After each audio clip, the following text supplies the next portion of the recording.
మన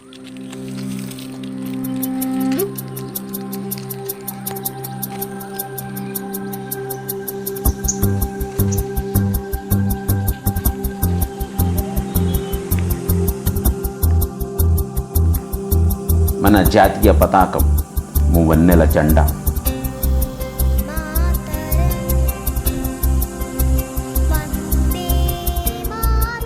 ఈ జాతీయ గీతాన్ని విన్నప్పుడల్లా గుండెల్లో ఎక్కడో తెలియని ఉద్వేగం, ఉత్సాహం.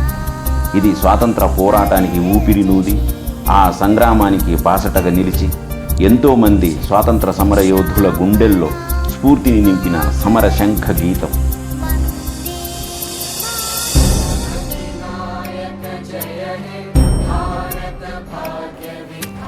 ఈ జాతీయ గేయం జాతినంతా ఏకం చేసి దేశమంతా సార్వభౌమాధికారాన్ని, సమానత్వాన్ని తెలియజేస్తూ ప్రపంచ వేదిక మీద భారతదేశం ఉనికిని చాటిన గేయం.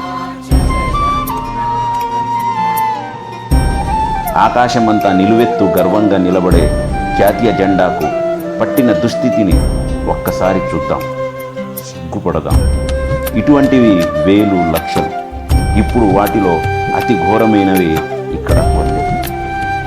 ఇక్కడ ఇదొకటి చూసి తరిద్దాం, సిగ్గుతో తలదించుకుందాం. జాతీయ పతాకం, దేశం ఘనత, జాతి గర్వం, నిలువెత్తు ఆకాశమే హద్దుగా మాతృభూమిపై ప్రేమను చూపించుకోవడానికి నిదర్శనం మన జాతీయ పతాకం.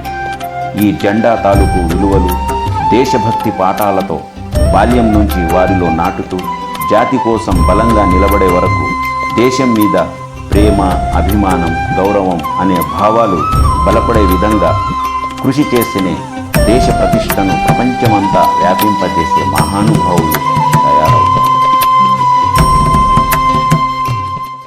విద్యాబుద్ధులు, జ్ఞాన ప్రబుద్ధులు నేర్పబడే పాఠశాలల్లో త్రివర్ణ పతాకాన్ని ఎగరవేసి పిల్లల్లో దేశభక్తిని నింపాలి. జాతీయ జెండా ఆకాశాన్ని కమ్ముకున్నట్టు కళ్ళ నిండా గర్వంగా, గుండెల నిండా బలంగా ఆ జెండా రెపరెపలు మనసులో ఎన్నడూ మరువని అద్భుతమైన ఒక మహాశక్తిలాగా దేశభక్తి నిండుకుంటుంది. అలా ఆ విద్యార్థి తర్వాత తన ప్రతి అడుగుల్లో దేశం మీద ప్రేమను చాటుతూ ఒక దేశ పౌరుడిగా ఈ మాతృభూమి సేవకై ఏదో ఒకటి చేసి తన కర్తవ్యాన్ని నిర్వర్తించుకుంటాడు. ఇలా చేస్తే అది జాతీయత. అలా జాతీయ జెండా ద్వారా ఈ దేశానికి మనమిచ్చే ఘనత. అదంతా వదిలేసి హర్ ఘర్ తిరంగా చేద్దాం అంగరంగ అంటే ఎక్కడ అవుద్ది? చెబుతున్నా కదా, మనదంతా ఆరంభ శూరత్వం. చేసే పని మీద చిత్తశుద్ధి లేక, ఆ పని దేని గురించి అనే అవగాహన లేక ఆదమరిచి జాతి పట్ల, దేశం పట్ల గౌరవం, భక్తి పక్కన పెట్టు. కనీస బాధ్యత లేకుండా వ్యవహరించిన తీరు గత కరోనా కాలం నుంచి చూస్తున్నాం. ఇంటి మీద జాతీయ జెండా ఎగురవేస్తే అది దేశభక్తినా? అసలు ఆ జెండాను ఎలా గౌరవించుకోవాలి, ఎలా చూసుకోవాలి అనే అవగాహనను కల్పించారా? లేదు. పోనీ ఇంటి మీద, ప్రభుత్వ కార్యాలయాల మీద పెట్టినప్పుడు ఆ జెండా గురించి కనీస బాధ్యతతో ఉన్నారా? ఆ జెండాను పట్టించుకున్నారా? లేదు.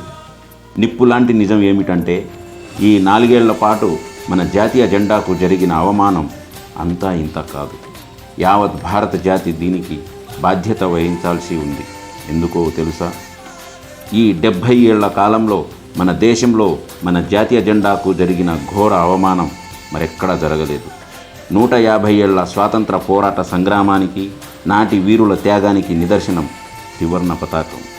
స్వాతంత్రం అనంతరం దేశ ప్రగతి ఫలాలకు, దేశ ఔన్నత్యానికి ఆకాశమంత గర్వం త్రివర్ణ పతాకం. లక్షల మంది ఆర్మీ జవానుల సరిహద్దుల్లో పహరాకు ఆధారం త్రివర్ణ పతాకం. ప్రపంచ వేదిక మీద క్రీడా, సాంస్కృతిక, మేధా ప్రతిపత్తిపరమైన ప్రదర్శనకు సాక్ష్యం మన త్రివర్ణ పతాకం. భారతదేశం ఒక గణతంత్ర రాజ్యం అనడానికి అసలు సిసలు రూపం మన త్రివర్ణ పతాకం. ఈ భౌగోళిక స్వరూపంలో మన భూభాగాన్ని మాతృభూమి అని గొప్పగా తన ఉనికిని చాటుకోవడానికి గర్వంగా తలెత్తుకొని ఎగిరేది మన త్రివర్ణ పతాకం. అంటే త్రివర్ణ పతాకంగా చెప్పుకునే మన జాతీయ జెండా లేకుంటే అసలు మన దేశానికి గుర్తింపు ఎక్కడిది? మన సమిష్టి ఎక్కడిది? భారతదేశం పెద్ద ప్రజాస్వామిక దేశం. సార్వభౌమత్వం, సౌభ్రతత్వం, అన్ని కుల మత జాతుల సమానత్వం అని చాటేదే ఈ జాతీయ పతాకం. అటువంటి పతాకానికి ఇన్ని అవమానాలు ఎందుకు? ప్రభుత్వ యంత్రాంగం ఏం చేస్తుంది? ఇంత జరిగినా మళ్ళీ హర్ ఘర్ తిరంగా అని ఎందుకు చెప్పేది? జాతీయ జెండాను ఎవడు పడితే వాళ్ళు పట్టుకోవడం, ఎక్కడ పడితే అక్కడ పెట్టుకోవడం చేస్తే అది దేశభక్తి ఉన్నట్టు కాదు, పెద్ద నేరం అన్నట్టు, జాతినే ఘోరంగా అవమానించినట్టు, దేశ ప్రతిష్టను దిగజార్చినట్టు.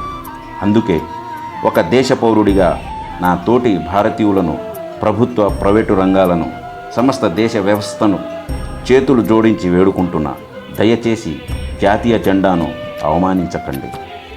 ఆ జెండా తాలూకు స్ఫూర్తిని గుండెల నిండా నింపుకుంటే అది దేశభక్తి. ఒకవేళ మీకు దేశభక్తి ఉంటే, జాతీయ జెండా మీద గౌరవమే ఉంటే, స్వాతంత్ర దినోత్సవం నాడు జాతీయ పతాకం ఎగరవేసే చోట వెళ్ళి జెండా వందనం చేసి రండి. త్రివర్ణ పతాక స్ఫూర్తిని నింపుకోండి. సరే, కేంద్ర ప్రభుత్వం చెబుతుంది కాబట్టి ఇంటిపైన జాతీయ జెండా పెట్టాలనుకుంటే ఆ త్రివర్ణ పతాకానికి తగిన గౌరవం ఇస్తూ పొద్దున పెట్టి సాయంత్రానికి తీసివేసి ఇంట్లో భద్రంగా దాచిపెట్టేయండి. అంతేకాని ఇంటిపైన అక్కడే అలానే ఉంచేసి మురికిదైపోయి ఆఖరికి చిరిగిపోయి ఆ చిరిగిన ముక్కలు ఎక్కడెక్కడో పడిపోయి చెత్త కుప్పల్లో జనాల కాళ్ళ క్రింద నలిగిపోయి ఆగమయ్యే వరకు చూడకండి. గర్వంగా తలెత్తుకు ఎగిరే జాతీయ జెండా, ఆ త్రివర్ణ పతాకాన్ని అవమానించకండి. మీ కాళ్ళు మొక్కుతాను. జాతీయ జెండాను గౌరవించుకుందాం.